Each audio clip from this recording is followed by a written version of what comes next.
Rasa penasaran saya memuncak dengan banyaknya chips di pohon. Ketika saya mengunjungi kota Guangzhou, saya pun tidak tahan dan akhirnya bertanya kepada salah seorang pemimpin perusahaan China Chemical yang mengundang saya waktu itu. Yang di dadanya ada pin komunis. Saya rasanya yakin dia pejabat penting di partai dan juga melihat posisinya tertinggi di perusahaan yang saya sedang kunjungi ini. Mengapa saya tahu dia memiliki posisi tertinggi? Ada kebiasaan di Cina, di Tiongkok, di mana posisi orang terpenting itu duduknya biasanya agak menyamping dari sisi utara. Itulah posisi terhormat seseorang di saat sebuah meeting resmi. Jadi saya bertanya kepadanya, mengapa di setiap pohon yang saya kunjungi di kota ini ada chipsnya pohon tersebut? Pertanyaan sederhana ini ternyata dijawabnya dengan panjang. Dia memulai dengan bercerita, untuk memutar roda ekonomi, maka setiap anak negeri harus membuat sebanyak-banyaknya proyek, bahkan proyek yang tidak masuk akal sekalipun, selama ada manfaatnya buat masyarakat dan menyelesaikan problem, pasti dibiayai. Pohon tadi hanya untuk mengecek kadar oksigen chipsnya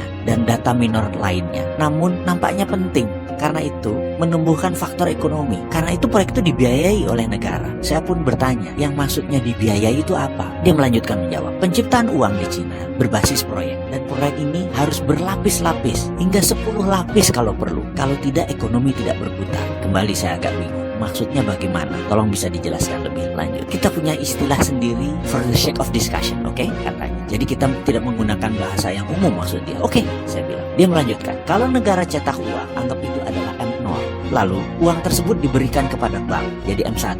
Lalu disalurkan kepada pengusaha, jadi M2. Pengusaha tadi membeli tanah, jadi M3. Pemilik tanah tadi yang menerima uang tadi membeli sebuah pabrik, jadi M4. Uang jualan pabrik tadi dibelikan tanah lagi membangun usaha baru, jadi M5. Lalu dia membelikan mobil, lalu terus menjadi M6, M16, bahkan M20. Pokoknya minimum M12 ke atas, itu maksudnya. Lalu selagi dia bicara, kepala saya membayangkan sebuah diskusi beberapa bulan yang lalu dengan pejabat negara yang menyatakan, setelah M1 di Indonesia di bank tersebut disalurkan ke M2, uang tadi oleh M2 dibelikan sebuah tanah menjadi M3.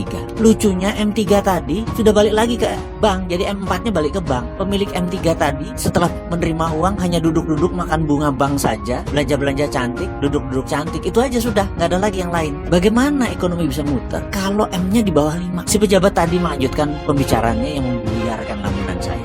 Dia melanjutkan, karena itu dalam strategi memprint money, di mana di Cina berbasis proyek, proyeknya harus berlapis-lapis, jangan satu lapis. Juga kita harus membangun budaya berbisnis. Negara harus melonggarkan banyak aturan, namun tetap dikawal ketat. Saya kembali melamun ke Indonesia. Bagaimana kalau Indonesia membuat grand plan strategi nasional ini, melibatkan proyek berlapis-lapis lebih dari 10? Kayaknya sudah boleh print money.